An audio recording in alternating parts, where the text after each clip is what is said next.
Стамбульская конвенция требует судебного преследования на национальном уровне за насилие в отношении женщин и насилие в семье. Уголовный кодекс Кыргызской Республики содержит положение о насилии в семье, однако в нем не учитывается гендерная природа этих преступлений. В этом ролике мы рассмотрим 7 ключевых вопросов на тему гендерного насилия в аспекте международных стандартов и законодательства Кыргызстана. По международным стандартам каждый случай должен быть тщательно проанализирован и расследован с целью улучшения превентивных мер. Уголовный кодекс Кыргызской Республики содержит 8 статей по преступлениям против жизни. 7 преступлений имеют смягчающие обстоятельства. Например, статья 123 позволяет смягчить уголовную ответственность, в частности, на основании провоцирующего или аморального поведения жертвы. Тем самым на практике сексуальное поведение женщины, обвинение в измене, характер жертвы дают основания для трактовки аффекта во время убийства, что смягчает приговор. Стамбульская конвенция требует обеспечить, чтобы умышленное совершение актов физического насилия в отношении другого лица квалифицировалось как уголовное преступление. Уголовный кодекс Кыргызской Республики предлагает уголовное преследование в отношении преступления против здоровья, начиная от причинения тяжкого вреда и заканчивая легкими телесными повреждениями. По статистике, за 2019 год в большинстве случаев семейно-бытового насилия применялись статьи Кодекса о проступках, ныне утратившего силу. Статья 75 о насилии в семье, 6456 случаев, и статья 65 побои, 674 случая. Сейчас состав побои относится к категории правонарушений, то есть не является уголовным преступлением согласно Уголовного кодекса. Таким образом, насилие в семье зачастую не рассматривается как уголовное преступление. А состав семейное насилие теперь может квалифицироваться как по статье Уголовного кодекса, так и по Кодексу о правонарушениях и повлечь за собой разные санкции в зависимости от наступивших последствий. В частности, по статье Уголовного кодекса будет квалифицировано, если оно повлекло менее тяжкий вред здоровью. Соответственно, вероятность злоупотребления со стороны правоприменительных органов повышается. Стамбульская конвенция требует криминализировать психологическое насилие. В Великобритании был принят новый закон о тяжких преступлениях.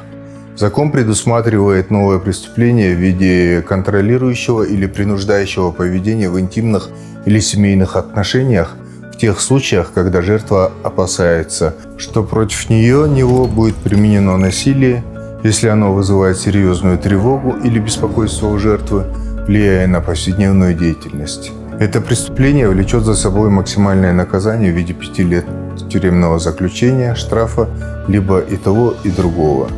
В Уголовном кодексе Кыргызской Республики нет конкретных положений, охватывающих жестокое и контролирующее формы психологического насилия. В статье 177 Уголовного кодекса содержится конкретный состав преступления «семейное насилие», которое включает психические страдания. Это могло бы позволить вести уголовное преследование за психологическое насилие в семье. Но в Уголовном кодексе не дается определение понятию «психические страдания». Такая неопределенность препятствует привлечению к ответственности за психологическое насилие. Стамбульская конвенция обязывает государство криминализировать все формы актов сексуального характера без согласия, включая изнасилование. Преступления, связанные с сексуальным насилием, должны охватывать также сексуальное насилие, совершаемое в семье. Законы многих стран косвенно или явно не признавали преступлением изнасилования в браке. Стамбульская конвенция определяет все формы сексуального насилия с точки зрения одного квалифицирующего признака – отсутствия согласия. Изнасилование является уголовным преступлением в Кыргызской Республике в соответствии со статьей 154 Уголовного кодекса Кыргызской Республики. Хотя это и не является явным, оно охватывает изнасилование в браке. Однако закон Кыргызской Республики требует доказательства проникновения и не содержит такой основной составной элемент, как совершение полового акта против воли жертвы, то есть без ее согласия. В Стамбульской конвенции предусматривается уголовная ответственность за угрожающее поведение, направленное на другое лицо, заставляющее ее или его опасаться за свою безопасность, также известное как преследование. Преследование определяется по 2 составным элементам – намерение со стороны преступника, эффект внушения чувства страха другому лицу. Стамбульская конвенция дает точное определение угрожающего поведения.